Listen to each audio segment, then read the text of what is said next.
আসসালামু আলাইকুম। অষ্টম শ্রেণীর বৃত্তি পরীক্ষার্থীরা, এবার যারা তোমরা জুনিয়র বৃত্তি পরীক্ষায় অংশগ্রহণ করবা, তোমাদের জন্য আজকের ভিডিওটি। কারণ কোন কোন মডেলের ক্যালকুলেটর তোমরা ব্যবহার করতে পারবে সে সম্পর্কে নির্দেশনা দেওয়া হয়েছে শিক্ষা বোর্ড থেকে, এবং সেগুলো তোমাদেরকে খুব সুন্দরভাবে বুঝিয়ে দিব যে কোন ৮ মডেলের ক্যালকুলেটর ব্যবহারের নির্দেশনা দিয়েছে শিক্ষা বোর্ড। তো চলো আমরা দেখে আসি। দেখো, FX 82 ms, FX 100 ms এইগুলা ব্যবহার করা যাবে 8 মডেলের। 8টা মডেলের ব্যবহার করা যাবে। তবে এই যে FX 82 ms, এই যে ms, এটা কি আসলে, এটা তুমি না বুঝলেও চলবে। দেখো, এখানে আরেকটু কি বলছে আমি পড়ে নিই, তারপরে তোমাদেরকে ক্যালকুলেটর দেখিয়ে দিব। ঠিক আছে, ক্যালকুলেটর তোমাদেরকে দেখিয়ে দিব। জুনিয়র বৃত্তি পরীক্ষা 2025-এ ক্যালকুলেটর ব্যবহার নিয়ে নির্দেশনা দেওয়া হয়েছে। নির্ধারিত 8টি মডেলের সায়েন্টিফিক নন প্রোগ্রামেবল ক্যালকুলেটর ব্যবহার করতে পারবেন শিক্ষার্থীরা।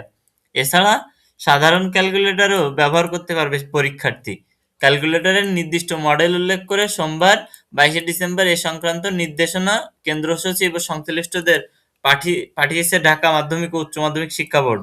বিজ্ঞপ্তি থেকে তথ্য জানা গেছে, FX 82 ms অর্থাৎ, দেখো, যখন ক্যালকুলেটর এরকম ধরো তোমার ক্যালকুলেটর আছে, কিংবা তোমার ভাই বোনের থাকতে পারে, যদি তুমি এই ক্যালকুলেটর নিয়ে যেতে চাও কিংবা সাধারণ ক্যালকুলেটর নিয়ে যেতে চাও, সেটাও তুমি নিয়ে যেতে পারবা।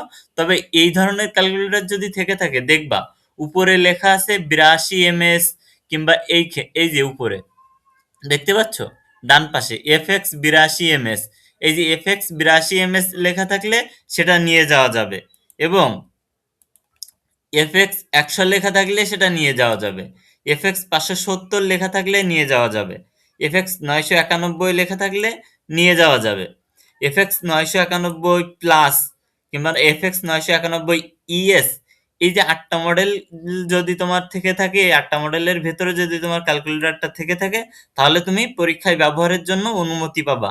অন্যথায় কিন্তু তুমি পরীক্ষার হলে নিয়ে গেলেও অন্য ক্যালকুলেটর তোমাকে ওই ক্যালকুলেটর ব্যবহার করতে দেওয়া হবে না, টিচাররা কিন্তু নিয়ে নিবে। ঠিক আছে, তো তোমাদের বৃত্তি পরীক্ষা শুরু হয়ে যাবে 28শে ডিসেম্বর থেকে। পরীক্ষাগুলো সকাল 10টায় শুরু হবে, 21শে ডিসেম্বর এ পরীক্ষা শেষ হবে। তোমাদের যাদের ক্যালকুলেটরের প্রয়োজন, যারা এই মডেলের ক্যালকুলেটর যাদের আছে, তারা নিয়ে যাবা। আর এর বাইরের মডেলগুলো নিয়ে যাওয়ার দরকার নেই। আর সায়েন্টিফিক যদি না নিয়ে যেতে চাও, তাহলে সিম্পল যেগুলা সিম্পল কম্পিউটার, সাধারণ কম্পিউটার, সেগুলাও নিয়ে যেতে পারো, কোনো সমস্যা না।